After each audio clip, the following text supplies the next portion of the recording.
from the station that's on your side. This is News 12 at 6 o'clock. Grab the sunscreen, a water bottle, maybe even an umbrella for shade. Tuesday could be the hottest day of the year. And Augusta's cyber attack could be the reason some of your most recent water bills are almost doubling.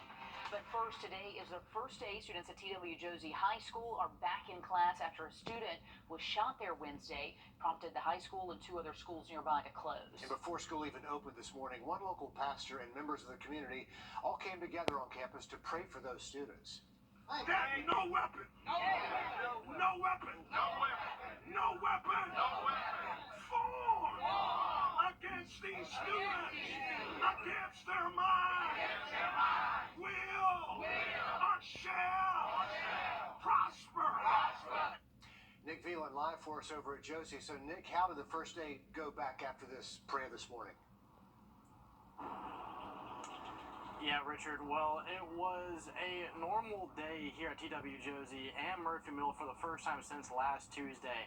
Buses were loaded up and kids were picked up just a few hours ago. And this follows a school shooting with 2 days off for students to reset, to have a chance to reset. And today they were welcomed back. And instead of walking in alone, they were greeted by the TW Josie community as a group, prayed for a safe return and kept the energy going, putting smiles on kids' faces for some who may not have been wanting to go back to school. Once we started clapping and getting behind them and giving them that little pep rally, we saw those smiles just coming on their faces. So what we're trying to do is plant seeds in their minds and in their hearts to let them know that they're not by themselves. It's not just the educators that's trying to help them, but the community is behind them as well. And planting those seeds, like he says, so that students know that the community has their back, so that what happened on Wednesday might not happen again. Okay, thanks for that, Nick. And coming up a little later tonight at 11, we're going to hear more from Pastor Clark on the need for community support. Well, there are some questions surrounding the teenager accused of firing that gun last week, injuring the student at Josie, like why investigators did not release his name or why he's not charged as an adult. The IT's Wrdw says the gray line falls under Georgia law.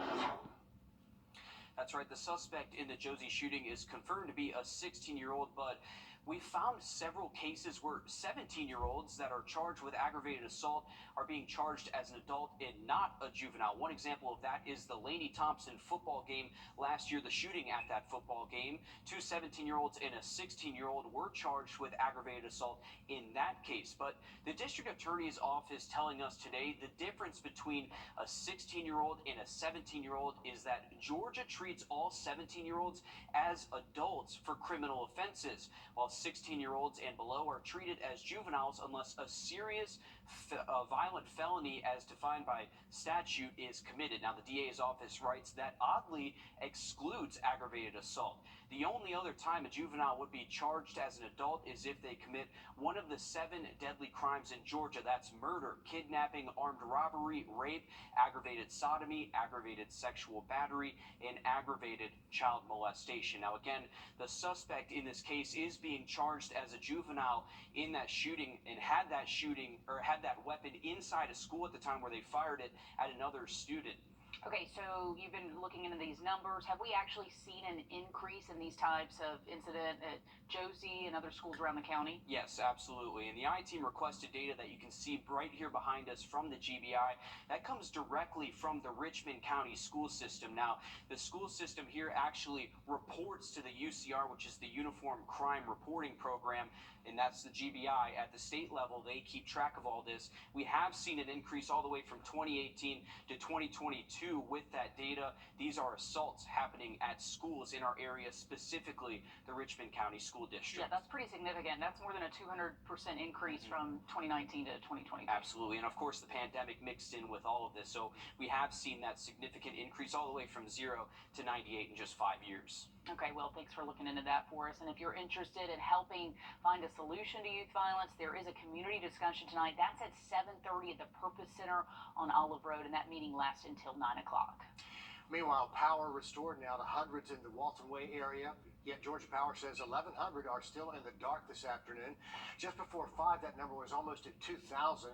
While it's not clear what started the problem, the outage also impacted parts of Augusta University Medical Center.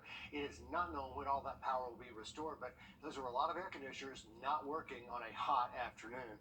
And the heat today is intense. Tomorrow could be the hottest of the year. Let's check in with First Alert meteorologist Riley Hale tracking this heat for us. Yeah, guys, unfortunately, if you thought it was hot, it's in just about 10 minutes. Well, if you live in Augusta and wondering why your water bill doubled in the past few months, you're not the only one.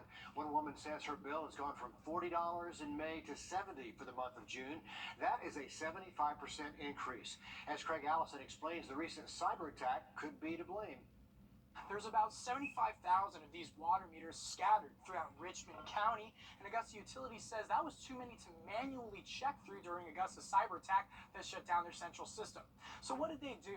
They went back through previous monthly averages and billed accordingly, which is why you're seeing the recent hike in prices. Well, one Augustan says they're not satisfied with how much they're paying. It was down for like 5 weeks, and so during that period of time, anybody's meter who was due to be read was estimated. How can you give a number when you can't read the meter? In a normal month, Lily Youngblood and her husband use about 3,000 to 5,000 gallons.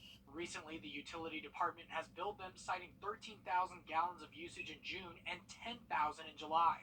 So I reached out to the water department to say, hey, what's going on? We either have to have a leak in the house, we don't have a pool, we haven't been running the sprinkler system, so everything was off. Utility says their estimates for May to June look at February, March, and April to give them an average. But we all typically use more water in the summer months, so those price bumps hit all at once. And we understand that that's a problem when you pay a small amount and then you get a big amount, but keep in mind it would have been the same over a 2-month period. You just basically got delayed a month and you got a free month of or a little bit of an extra time to pay for the first month. But a lack of new meters is also cause for delay. So for the time being, it's probably going to be about double what you expected. Augusta Utilities says that bills should return back to their normal pace around the next pay period, but if you still want to dispute your bill or what your water meter is reading, you can call Augusta Utilities or head into their office. In Augusta, Craig Allison, on your side. Frustrating for a lot of families there. Augusta Utilities also says they're aware some meters may need to be replaced entirely if they're reading inaccurately, and those meters, they say, are on back order right now.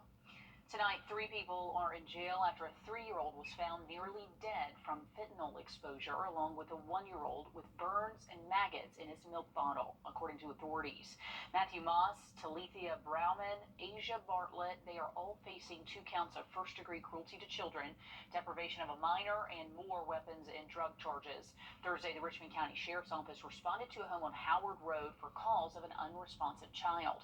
They found a 3-year-old little girl semi-conscious who later tested positive for fentanyl at the hospital.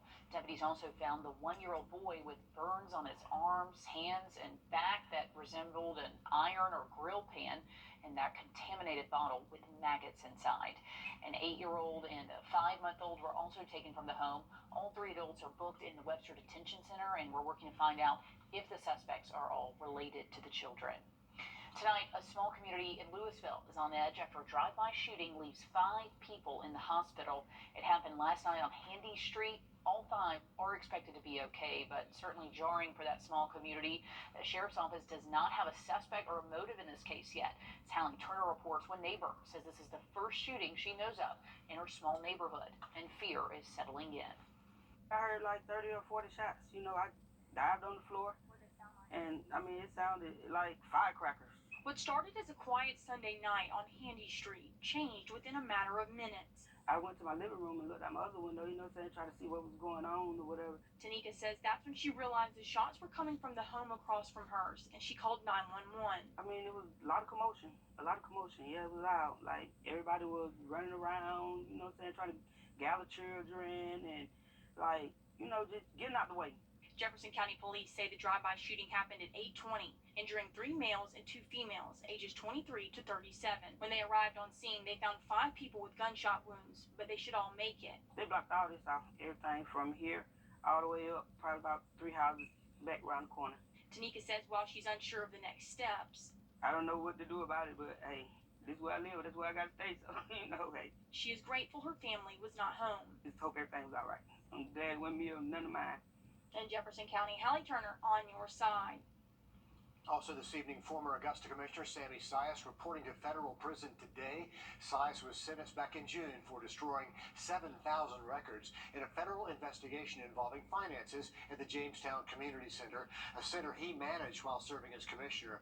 The judge also ordering Sias to pay a $5,000 fine and serve 3 years of supervised release once his prison term is up. If you live in Aiken, get ready to cast your ballot. Down the Savannah River. After the break, we'll tell you how you can paddle to help the wild donkeys living on an island. And tomorrow's looking like the hottest day so far for 2023, but luckily the intense heat doesn't last all week. We'll have that full forecast just after the break. Locally, staying mostly dry through the work week, but those storm chances do make a return by this weekend. Perfect time to hit the water, right? There's a new paddle race in Columbia County inspired by the Convention and Visitors Bureau's Serene 18 campaign, encouraging you to explore 5 local waterways. The race benefits the wild donkeys that live on Stallings Island, and Will Volk took a lap around the course. Andy Colbert says it'll be something to see. I'm looking forward to just the excitement of, the gunshot and everybody going off at once. Dozens of paddlers will line up here, side by side, and take off for a race around the island. Colbert took us for a lap around the 6-mile course, a course he created for a different event. We've done this a few times now. We just kind of got it down to a science, but there's a big change that's happening with this year's is we're going to start all at once out on the main river. With this new event, the racers will line up here under the railroad bridge. They'll take off down the Savannah River and make a turn at the Little River. Then they get to a tricky section. Once you approach the golf course area, there's so many down trees and underwater hazards that you really got to be on your toes. After that, it's a return to the Savannah River and a race back to the bridge. Colbert says they'll use the money raised to bring a veterinarian to Stallings Island. Proceeds are going to benefit the medical bills for the animals out there. This way, no matter who wins the race, the donkeys win too. In Columbia County, Will Volk on your side. Love those donkeys, and the event happens Saturday morning near Riverside Park. You can sign up too. We have a link on our website. A lot of people take carrots out there to feed those They'll donkeys. eat them right off the edge of the kayak, so that's cool. Very cool. But they're about to get a vet visit too, so they might not eat as many carrots afterwards. They're going to be running the other way. With less than a month, the Garden City Rescue Mission is at risk of closing the doors to the community. We're going to tell you how you can help them avoid that after the break. 762 all nights. They settled my case for $300,000. Call 762 all nights. one critical piece to solving the homelessness crisis in the community is emergency housing and shelters. Garden City Rescue Mission has less than a month now to raise nearly $500,000, or it may have to shut the doors. They still need to raise more than $250,000 towards that total. Cindy Hood introduces us to the people who were rescued by the rescue mission. You walk outside Garden City Rescue Mission and you'll find that it is peaceful out here. That's because inside this great building is where you see the true impact. The quiet, empty beds here come with a full life story. Father, I come to you now and I just want to thank you for this day, Lord. I couldn't imagine where I would be. I'd probably be back in prison or dead if I hadn't come here. Thank you for a place that we can bring these guys and get them out to eat, Lord. Not just a place to lie your head and eat a meal. There's more structure here. In Christ's name, amen. Amen. When I walked in that door, I was defeated just like anyone else. I was given an opportunity. Opportunity for so many, now at risk of shutting its doors forever. God is going to let this happen. We're going to really soon own this property. But there is a price tag attached. Every time I turn around, somebody's giving us $20,000, $10,000, $50,000. And the numbers we're getting closer and closer, and now people are starting to think they are going to make it. And the faith here is as loud as the music. I feel within myself, once I leave here, I can take something back out there to the world also. It's going to improve and save more lives. That's the mission. Garden City Rescue Commission. Now on a mission to continue opening more doors for all who come in. In Augusta, Sydney Hood, on your side. Doing some amazing work over there, and there are several events coming up benefiting the Garden City Rescue Mission. Fleming Baptist Church hosting a barbecue fundraiser, and the deadline to order a plate is coming up Wednesday. There is also a 5K run on Saturday, that's September the 2nd. The deadline to raise money is September 15th, so they really need those donations to start flowing in. On your sideline, sports brought to you by the Hawk Law Group. A few years ago, when head coach Jeremy Renner took over the Hornets volleyball program, he said he wanted to be the best. Now his biggest problem this season is finding a way to duplicate it. Last season, the Hornets experienced some of the highest highs in the sport, a state championship, a 40-match win season, 32 in a row. With 7 seniors graduated, they've had to change their game plan and approach this season like a brand new slate. They're still figuring out how to put them in the best position to recreate that winning atmosphere. But as Coach Rinder puts it, if it ain't broke, don't fix it, even if it may not operate like it used to. Every team looks different. Every season looks different. It was fun. Yeah, it was a fun ride. But I think what you have to do is kind of put your head down and move forward and just kind of do the next thing, you know what I mean? So nothing has changed. Our goals haven't changed. The Hornets are 2-2 after playing in their preseason tournament. Next up is Hillcrest tomorrow evening.